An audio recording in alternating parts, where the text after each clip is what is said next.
I have spent the last 4 months off of YouTube.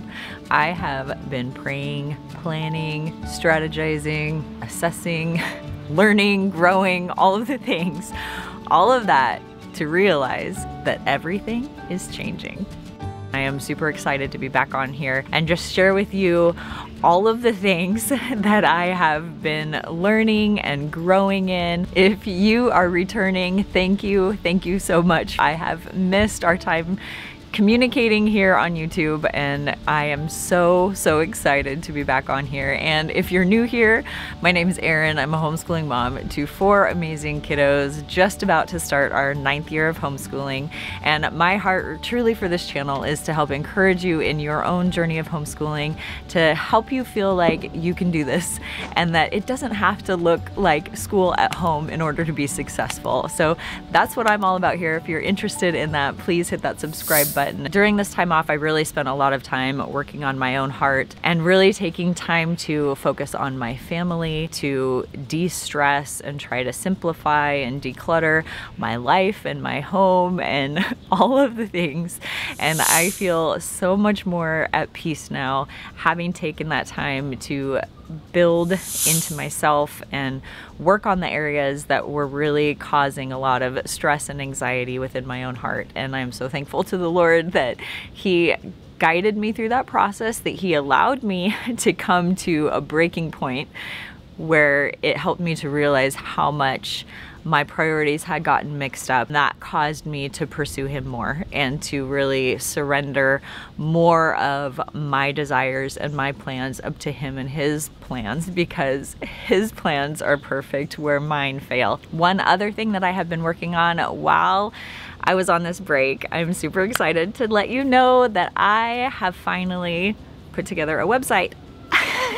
It is up and live for you. You can go check it out. It is theeclectichomeschool.com. I have created a free homeschool assessment guide for you that you can go on there and download. It's got a couple pages of questions on there for you to ask yourself, kind of about how your homeschool is going and is it in alignment with what your goals and your purpose is for your homeschool. And then it also has a couple of pages of questions for you to give your kids, for them to answer and return to you, to help you in your planning and you're really just creating of the homeschool of your dreams. So make sure you check that out. Okay, next up, drum roll is probably what you're really wanting to hear about, is what is changing in my homeschool. So over the last like 6 months or so, I really started wrestling and trying to decide what our homeschool was going to look like going forward, particularly because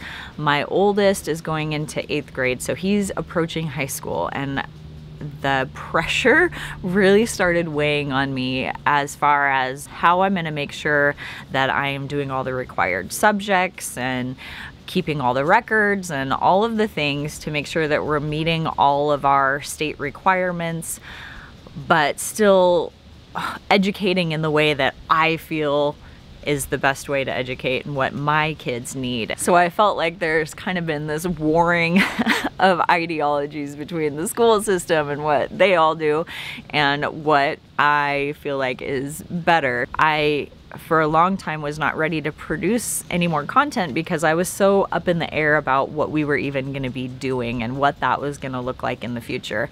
And so I really spent a lot of time weighing through things and learning about things and different methods of education and how does that look going forward. I realized that I had kind of started reverting a little bit back to some of the public school ways of doing things because of that fear of making sure that my kids were getting all of the things that they need. And I feel like that was a battle and a struggle because it wasn't right. That's not what I believe in my core is the best way to be educating my children.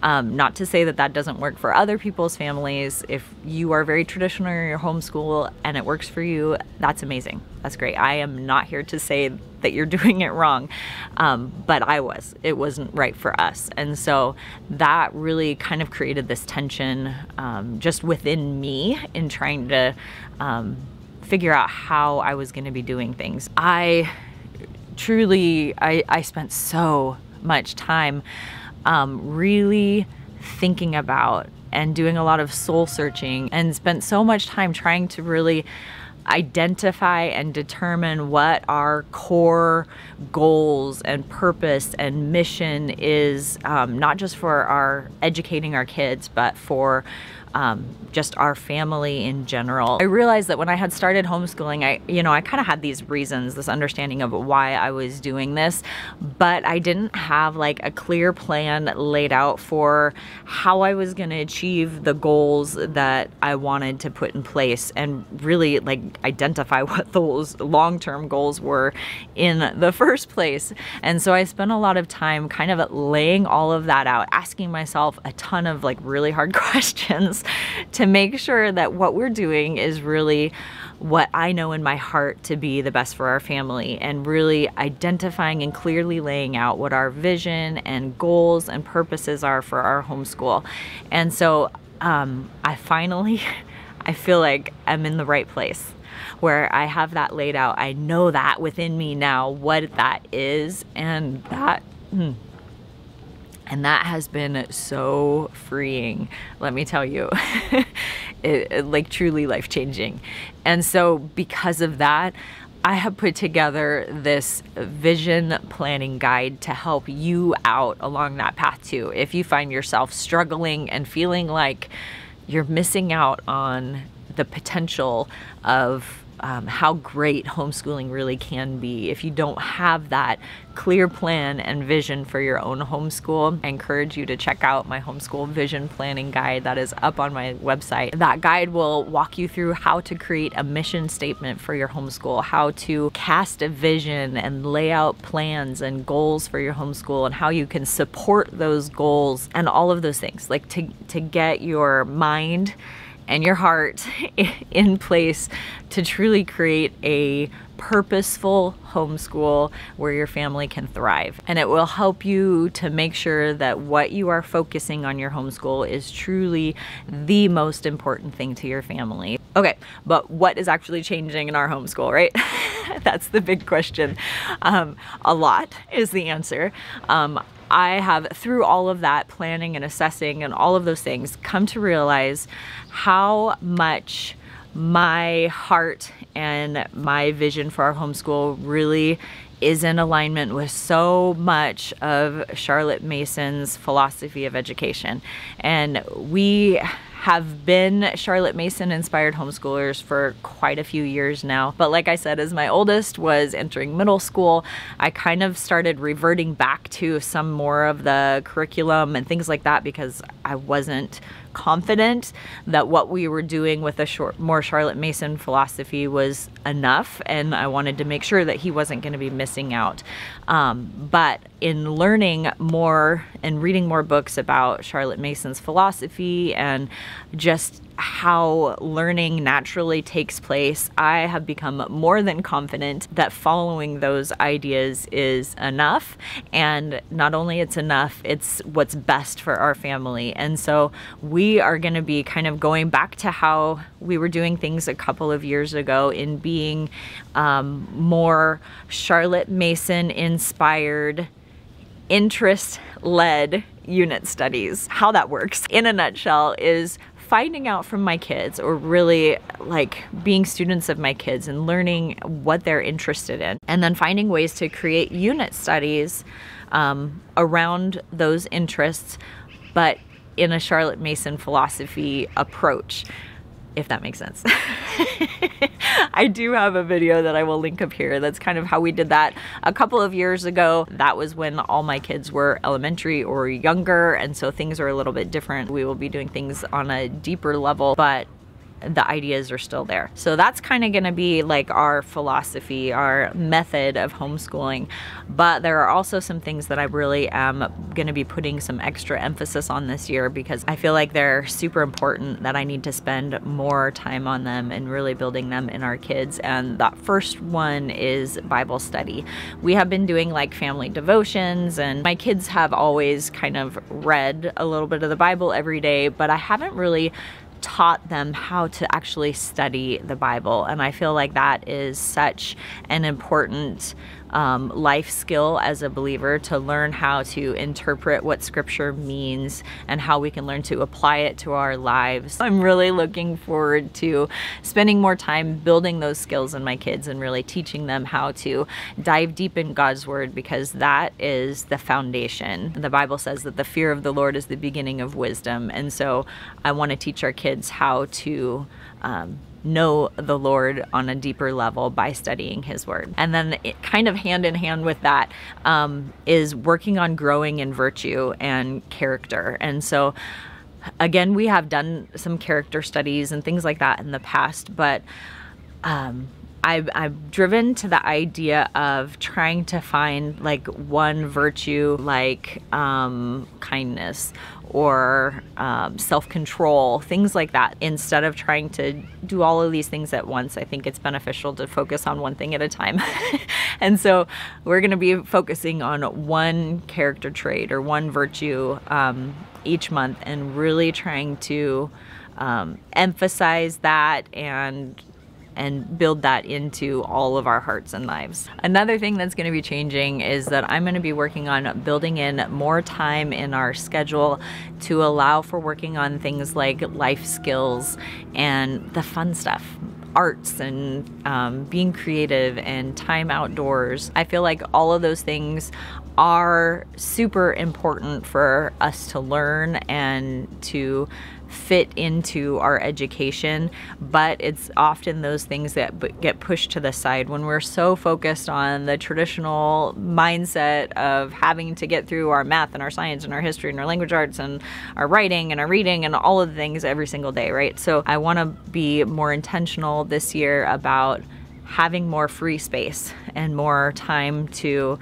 pursue those fun things, those enrichment things that are tremendously valuable and important as well. Another thing that I have kind of come to realize is that if our homeschool isn't working for us, it's not fitting all of the things that we need, then it's our job as the home educators to go out and make it do that, to find those things or create those things that will fill the gap for what we feel like is important that we need to focus on in our homeschool. So a couple of those things for us that I couldn't find resources or opportunities available for us. So I actually asked someone to create a class for my older two kids to do that is going to teach them how to do speech and debate. And so they're going to be taking a class about that through a friend of mine with some other kids that are middle school and high school aged kids, for them to learn those skills that I feel like are tremendously valuable, to learn how to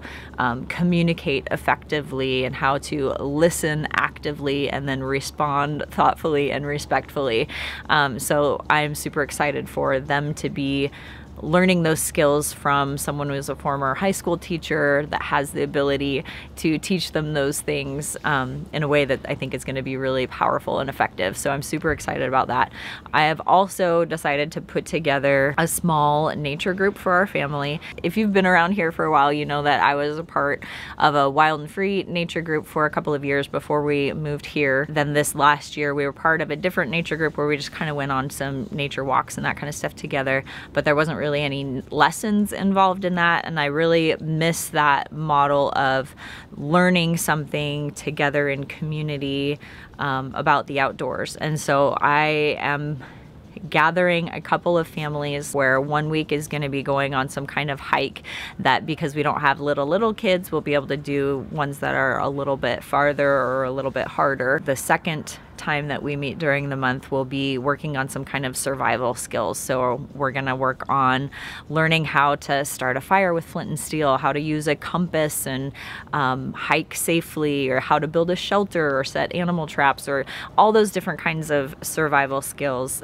So I'm excited for us to be able to do that in community and learn together and have that social aspect of you know, building friendships, not just for the kids, but for me too. And so I'm really looking forward to having that again as part of our homeschool. I'm really curious to hear if you are making any changes this year in your homeschool. Will you please drop that in the comments below? Thanks so much for watching this video. I hope you were encouraged and blessed by it.